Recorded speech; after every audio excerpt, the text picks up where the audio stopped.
Assalamualaikum warahmatullahi wabarakatuh. Kita lanjutkan materi kita tentang klasifikasi model. Berikutnya adalah klasifikasi model berdasarkan acuan lingkungan. Yang pertama disebut dengan model terbuka, yaitu model yang memiliki interaksi dengan lingkungannya berupa pertukaran informasi, material ataupun energi. Dia akan menerima perubahan dari pihak luar, dari eksternal atau terpengaruh oleh variabel-variabel di luar lingkungannya, di luar lingkungan internalnya. Misalkan model sosial, ekonomi, politik, model input, output, dan lain sebagainya. Kemudian model tertutup yaitu variabel seluruh endogen, yaitu variabel yang berasal dari lingkungan terkendali. Misalnya model termostat atau model reaksi kimia, maka biasanya dia tidak akan menerima atau terjaga dari kontaminasi pihak luar. Klasifikasi berikutnya adalah menurut derajat kuantifikasi, yaitu satu disebut dengan model kualitatif, yaitu model yang menggambarkan mutu atau baik buruknya sebuah kenyataan atau realita. Satu misalnya contohnya adalah model mental proses belajar manusia. Ya, mental belajar manusia itu kan ada baik buruknya.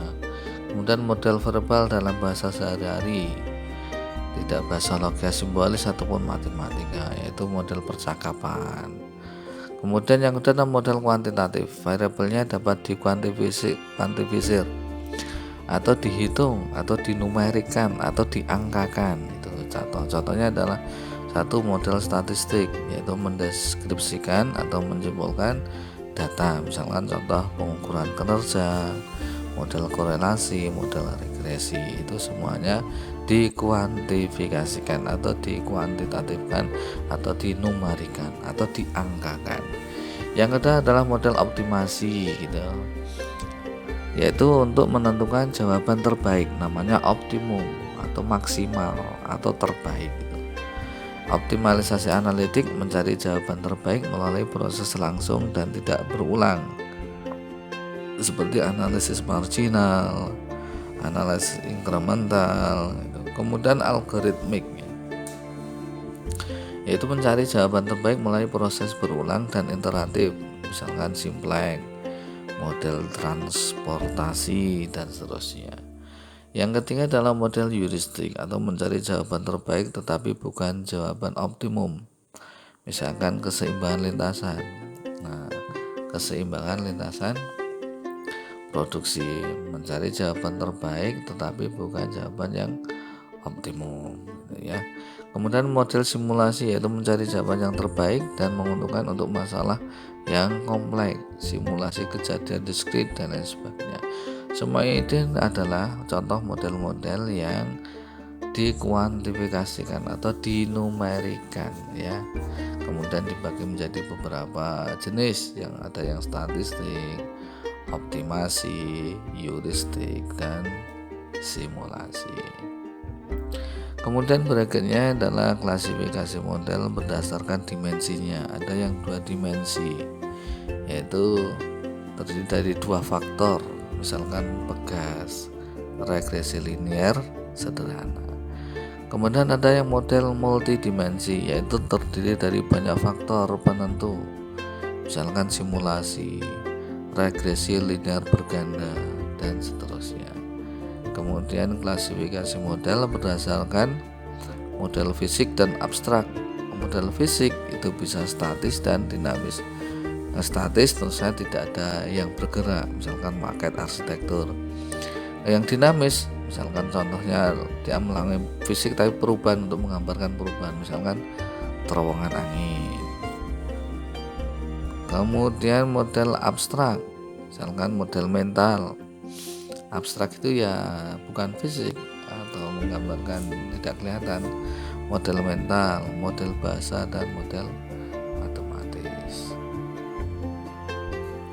Klasifikasi model berikutnya model statis dan model dinamis. Yang kalau yang model dapat mewakili situasi yang berubah terhadap satuan waktu. Tadi ya sudah ya. Ini penjabaran saja dari yang di depan tadi. Dan model linear dan non linear, kondisi tunak dan transient. Kondisi tuna adalah kondisi yang steady, tidak ada perubahan. Kalau kondisi transient masih bisa mengalami perubahan. Nah, kalau digambarkan maka bisa pembagian model bisa digambarkan seperti ini.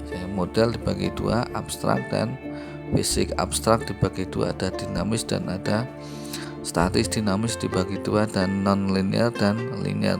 Yang non-linear ada tidak stabil ya, stabil dan tak stabil, terkendala, stabil dan tidak stabil, eksplosif. Kemudian yang stabil ini nanti mengerucut lagi, ada kondisi tuna dan transient dan seterusnya. Yang di sini ya abstrak, ada yang statis, non-linear dan linear dan seterusnya. Kondisi fisik, dinamis dan statis. Berdasarkan kalau waktu tadi sudah ya, kayak statis dan dinamis di depan tadi sudah contohnya. Fungsi ketentuan tadi juga sudah, ini hanya lebih penggambaran ke contohnya tadi ya. Tadi di depan sudah, ini juga sudah, ini tadi sudah contohnya ya. Terus ini juga sudah. Kita langsung ke bagian yang di sini. Nah, jadi model yang baik adalah yang memiliki satu tingkat generalisasi keumuman yang diterapkan di berbagai tempat, yang kedua transparansi dan potensi untuk bisa dikembangkan, dan peka terhadap perubahan. Ini prinsip menggabungkan model seperti yang sudah kemarin kita pelajari ya. Elaborasi kita tidak saya perlu ulangi lagi, elaborasi sinektik dan iteratif. Oke, sudah. Ini juga sudah kita bahas di pertemuan yang adalah. Oke, seperti itu kita cukupkan sekian, nanti kita lanjutkan di materi berikutnya. Assalamualaikum warahmatullahi wabarakatuh. Assalamualaikum warahmatullahi wabarakatuh. Kita lanjutkan materi kita tentang klasifikasi model. Berikutnya adalah klasifikasi model berdasarkan acuan lingkungan. Yang pertama disebut dengan model terbuka, yaitu model yang memiliki interaksi dengan lingkungannya berupa pertukaran informasi, material ataupun energi. Dia akan menerima perubahan dari pihak luar, dari eksternal atau terpengaruh oleh variabel-variabel di luar lingkungannya, di luar lingkungan internalnya. Misalkan model sosial, ekonomi, politik, model input, output dan lain sebagainya. Kemudian model tertutup yaitu